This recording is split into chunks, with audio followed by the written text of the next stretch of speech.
The official G20 dinner invitation from Indian president have been sent under the name of President of Bharat instead of usual President of India. The Narendra Modi government is likely to bring a resolution for changing India's official name to Bharat during the special session of Parliament scheduled from September 18th to 22nd. There is a speculation of an official change in the name of the country from India to Bharat, even though Article 1 of the Constitution uses the two names interchangeably. India, that is Bharat, shall be a union of states. So, where does the name Bharat came from? The roots of Bharat, Bharata, or Bharatvarsho are traced back to Puranic literature and the epic Mahabharata. The Puranas describe Bharata as the land between the sea in the south and the abode of snow in north. Social scientist Catherine Clementine Oja explained Bharata in the sense of a religious and socio-cultural entity rather than a political or geographical one. Bharata refers to the supra-regional and subcontinental territory where the Brahmanical system of society prevails. Clementine Oja wrote in her article, India, that is Bharat, one country, two names. Bharata is also the name of the ancient king of legend who was the ancestor of the Rigvedic tribe of the Bharatas and by extension the progenitor of all people of the subcontinent.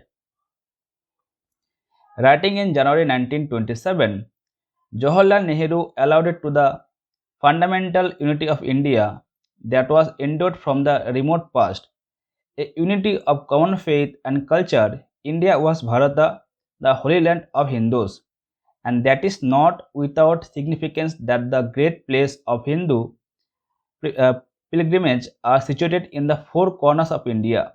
The extreme south overlooked Ceylon, the extreme west washed by the Arabian Sea, the east facing the Bay of Bengal, and the north in the Himalayas. What about India and Hindustan? The name Hindustan is thought to have derived from Hindu, the Persian cognate from the Sanskrit Sindhu, which came into currency with the Achaemenid Persian conquest of the Indus Valley that begins in 6th century BC.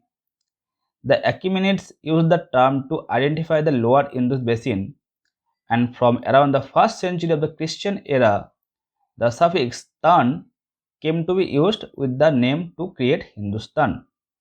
The Greeks, who had acquired knowledge of Hind from the Achaemenids, that transliterated the name as Indus. By the time the Macedonian king Alexander invaded India in the 3rd century BC, India had come to be identified with the region beyond the Indus.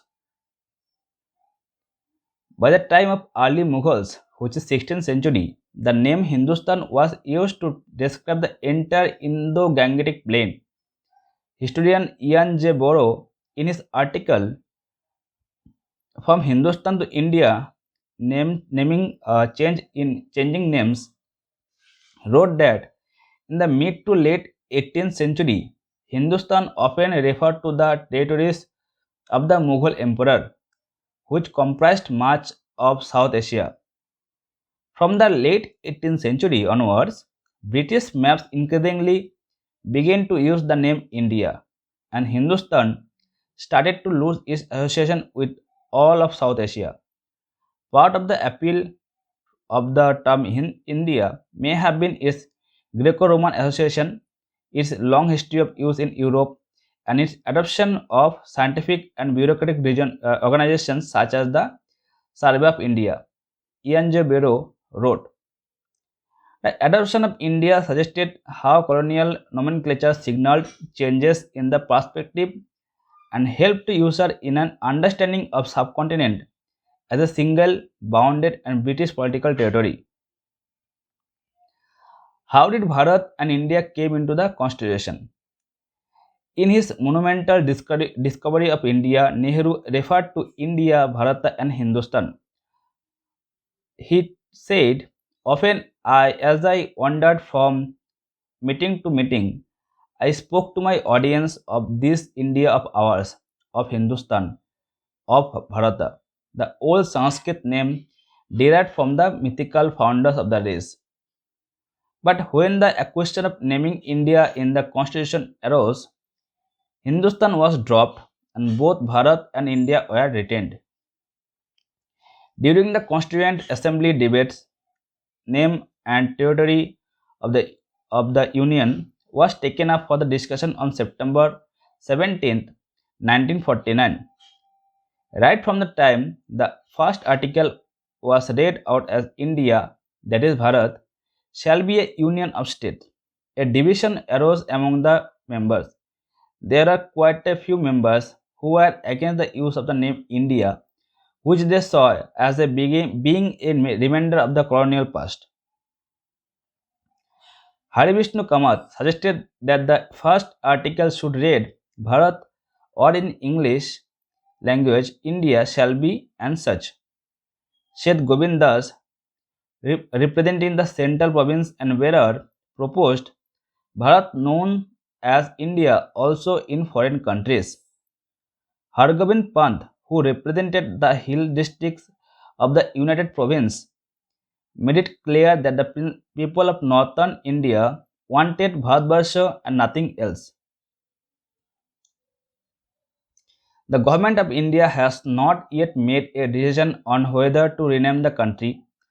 However, the fact that the government has used the name Bharat in the official correspondence suggested that they are at least considering the proposal. If India is renamed to Bharat, it would be a significant change. It would require the government to update all of its official documents, including the constitution.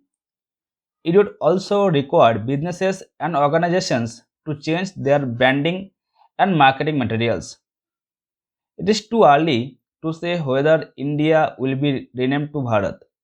The government will need to weigh the pros and cons of the proposal before making the decision.